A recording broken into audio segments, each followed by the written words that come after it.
আলাইকুম প্রিয় সবুজ প্রেমী ভাই বোনেরা।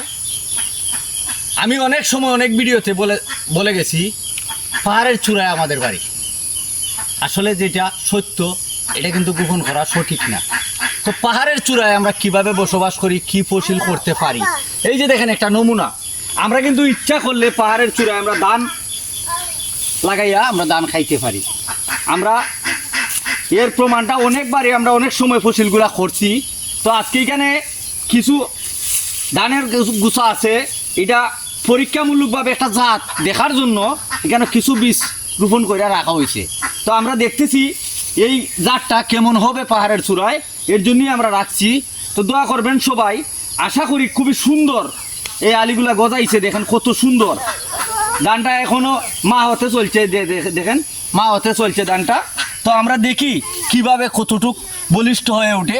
হয়তো আগামীতে পুরাটা এরিয়া আমরা লাগাইমু এই বীজগুলা আমরা সংগ্রহের জন্য ব্যবস্থায় আছি। তো ভালো থাকবেন, খুদা হাফেজ।